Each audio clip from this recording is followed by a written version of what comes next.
Entonces, para seguir hablando de la expulsión de las comunidades judías de la península ibérica, de lo que hoy es España y Portugal,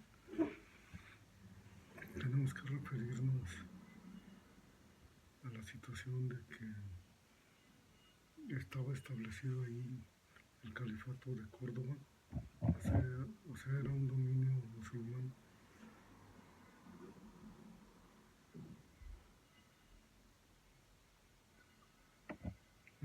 árabe. Ahora vamos a explicar esto. El término árabe, si tomamos las fuentes judías, las fuentes de la Torá y rabínicas, se refiere a los reinos de Ismael, hijo de Abraham, como está en el libro de Bereshit, que Ismael fue hijo de Abraham, que le dio a luz Hagar, una esclava de Sará, una esclava egipcia. Pero este término árabe o ismaelita es como le refieren los rabinos, los jajamín.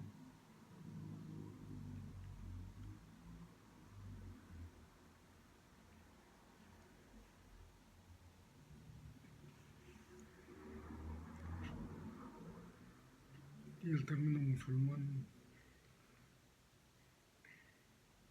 tiene una acepción diferente.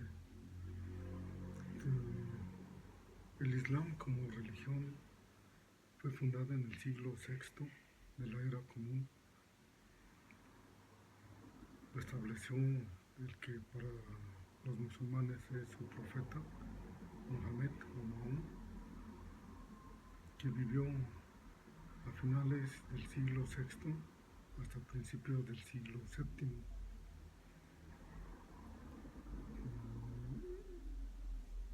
Esto es referente al establecimiento de la religión musulmana, lo que hoy es el Islam, que a su vez tiene sus dos vertientes, los chiíes y los sunís. Pero bueno, eso ya es más en la época actual. Vamos a regresar un poco al contexto previo a la expulsión de España. Entonces mencionamos que estaba establecido el califato de Córdoba,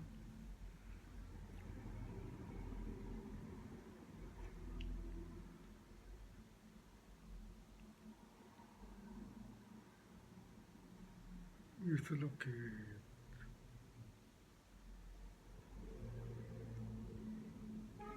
se refiere, lo que es más fácil de identificar como el dominio islámico en la península ibérica, lo que hoy es España y Portugal.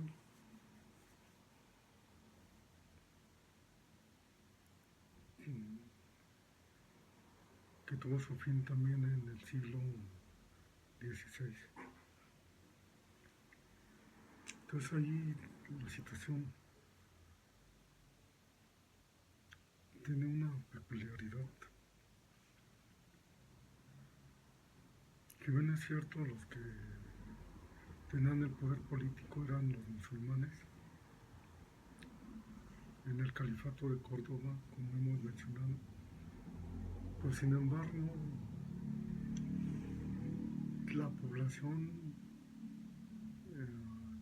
digamos, oriunda de la península ibérica, lo que hoy podríamos identificar como españoles, que en ese tiempo no podemos hablar de España como tal. Pero la peculiaridad está de que si los que querían sacar del poder, a los que querían sacar del poder eran los musulmanes, se supondría que tendrían que expulsar, primero dominar militarmente y liberar las ciudades de los musulmanes y luego expulsarlos. Pero sin embargo, la expulsión de los musulmanes que posteriormente se dio, sucedió, pero lo curioso es que la expulsión de las comunidades judías fue anterior. O sea, ahí la pregunta que uno se podría hacer, eh, los, los oriundos o nativos de esas tierras, lo que hoy es España, al liberar a los reinos Castilla, León,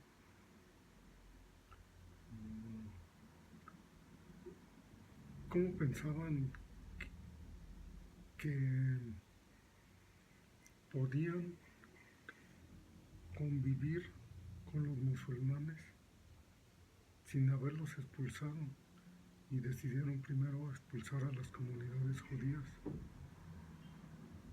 Se supondría que la lógica marcaría que primero expulsaran, primero dominar política, militar y políticamente a los musulmanes y después expulsarlos, y los judíos no tendrían nada que ver, las comunidades judías no tendrían nada que ver.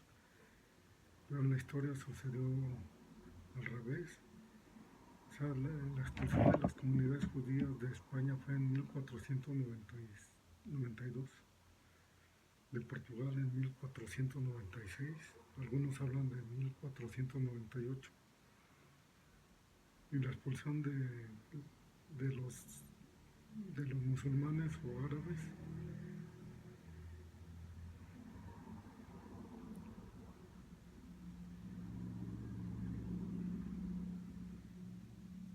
fue en fechas posteriores.